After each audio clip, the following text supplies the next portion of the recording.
Jaizubia Hipika Klubera gerturatu gara gaurkoan udako duten plana jakitera, hain zuzen ere udalekoak antolatzen dituzte, urtero bezala, eta horien inguruko xehetasunak ere bilduko ditugu gaurkoan. Eta hori, Itziar Urtizberea, Jaizubia Hipika Klubeko presidentarekin egin dugu. Kaixo Itziar? Kaixo, egunon, ondo, eta zuek. Ongi, pentsatzen dut, udarako guztia prestatzen ariko zaretela, egun hauetan? Bai, hori da, kursioa prestatzen ari gara, goizez eta arratsaldez dauzkagu kursioak.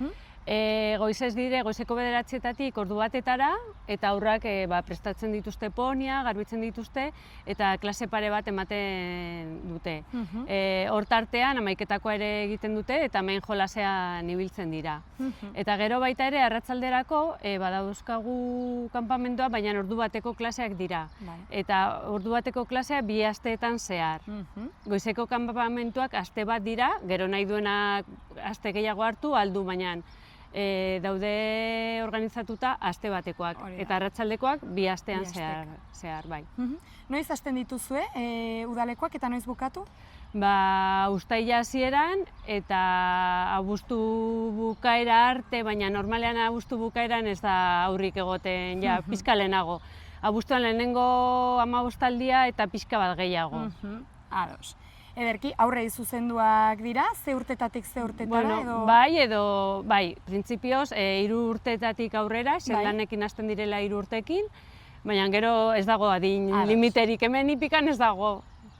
Gaztetxoak eta helduak ere animatzen dira, ez, beraz? Bai, eta hori daude, badator jendea badaukala nivel pikin bat, hasten dire nivel batean, eta ez daukatenak ezer, 0tik ere hasten dira. Hori galdetu behar nizuen, ez da ezer jakin beharrik, ez? Ona tortzeko edo udalekoetan parte hartzeko? Ez.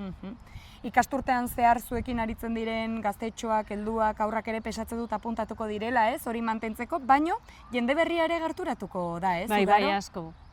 Bai, kurtsoan zehar daudenak egiten dute, baina jende berria ere asko bai etortzen da. Aukera ona da, ez? Kanpoan egiten den kirol bat denez, azkenean aukera on bat da udan probatu eta ikusi gustatzen zaizun kirola, eta agian ikasturtean zehar ere, ez, zuengana gehitu edo segitu, ez, lanean zuekin. Hori da, bai, zeren udara da momenturik onena, eguraldi onarekin, kanpoan zabiltzagun guztian, oso atsegina da, bai. Zenbait jende izaten duzue gutxi gora bera udaleko hauetan parte hartzen? Egunean goizez 15 pertsona edo horrela, eta arratsaldez egoten dire 2 klasez, zeren arratsaldean bai dago nivel hori, iniziazion, eta bat pixka bat aurrera togoa, eta klase bakoitzan egongo dira 10 bat edo horrela.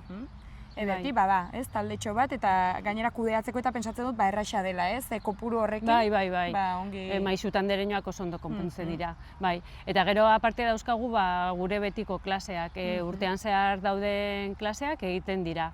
Ez da egiten eskola kirola, zen eskola kirola bukatzen da ekainean, baina beste klaseak egiten dira ere, bai. Martxas egiten duzu, ez? Iaia berdin orduan. Bai. Ederki, aipatuko dugu aurtengo, izen emateak oraindik irekiak daudela, eta udan zehar ere, ez, norbait gehitu nahi baldin bada, edo aipatu duzu gainera asteka direnez, agian aste bat probatu eta gustatu eta segitzeko aukera ere badago momentuan bertan, ere, ez? Bai, lekuri badago, bai. Aldut, eta hori badago jendea etortzen dela probatzera lehenengo astea gustatzen zaio, eta gero apuntatzen da hurrengoa, eta batzuk 3. ere gustoko hartzen badute. Bai. Ederki. Hemen aipatu dugu instalakuntzak kanpoan direla, ez, uda ere sasoi ederra dela bazaldian ibiltzeko eta kirol hau probatzeko, eta ez, kirol ontara batzeko, baina aipatu duzu ikasturtean zehar ere aritzen zaretela, neguan ere aritzen zaretela, ez? Bai, gu klaseak eskaintzen eta urte osoan, bai.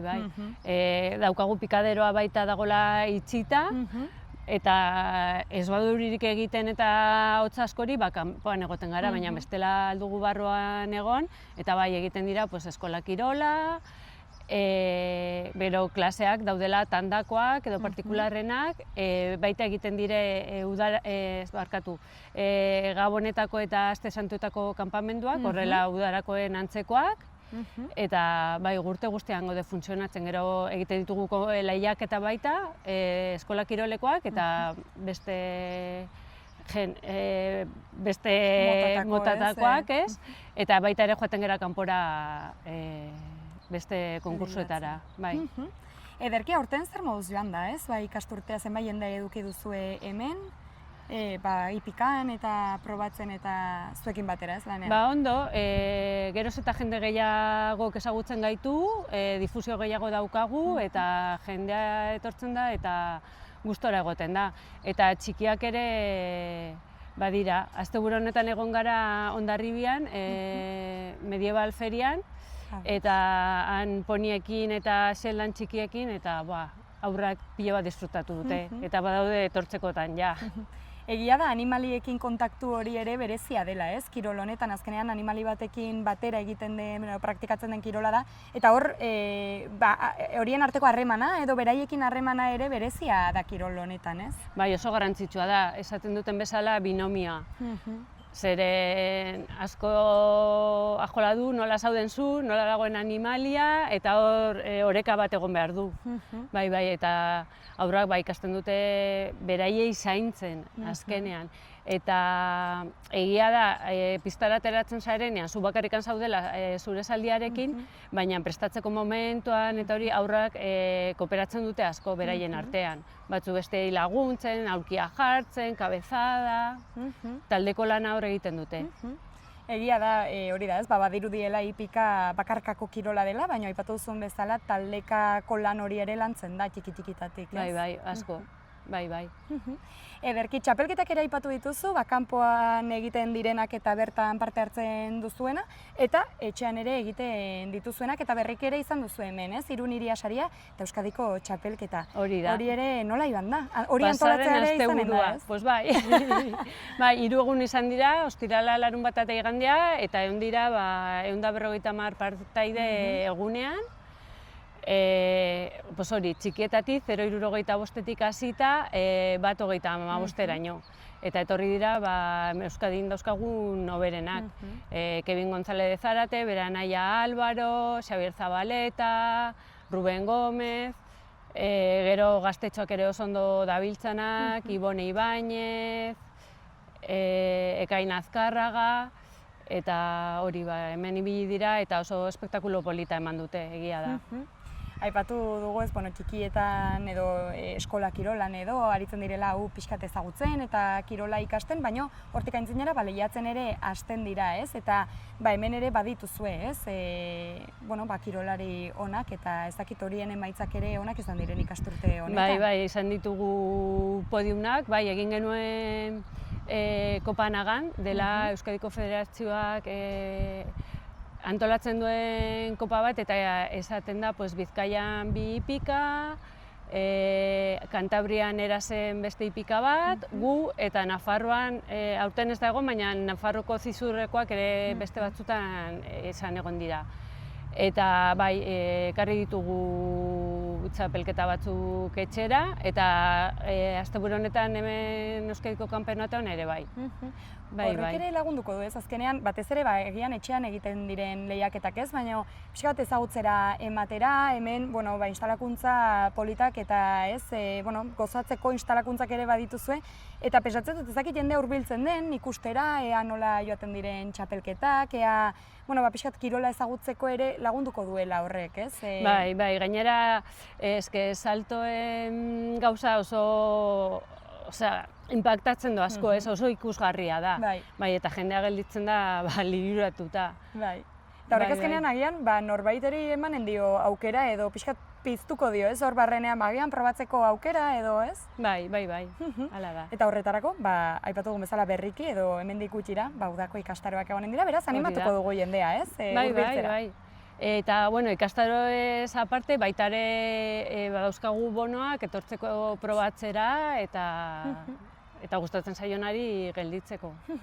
Ados, bukatzeko zer erranen zenuke hipikak duela? Pixkat jende animatzeko edo gerturatzeko zer erranen zenuke hipikak ematen duela eta jendeari zer gustatuko zaio hipikatik edo? Dela kirol bat ez dela oso ezaguna, jende asko jartzen duela eliteko kirol bat bezala, eta badago momentu batean gora joan nahi badezu, izan behar dituzula rekurso batzuk edo bilatu behar dituzu edo, baina nivel polit batetan lehiatzeko ez dira horrenbesteko rekursoak behar. Gu gainera gera elkarte bat lukro hori gabekoa eta mantentzen ditugu presio alditugun ekonomikoenak, instalakuntza guzti hauek ere mantendu behar dira, baina alditugun ekonomikoenak, eta ia edozeinek parte hartu dezake. Eta hori da, azkenean animali bat ezagutzen duzu, aire librean zaude, elkarlanean zaude, jendea ezagutzen duzu. Gero da, kirol bat gainera, balore asko ematen dituena, eta nola ez zauden zu bakarrikan, bien arteko gauza den, frustrazio asko lantzen duzu, zertikan egun batean, zaude, ateratzen zaizu super ondo, eta hurrengoan, ez. Eta, balore asko transmititzen ditu azkenean. Ederki, horrekin animatuko dugu, guk ere jendea ona hurbiltzera, bederen ikustera eta zergatik ez parte hartzera, eta zuritzer, mila esker gurekin izateagatik eta denak kontatzeagatik, zorte hon. Zuei, mila esker.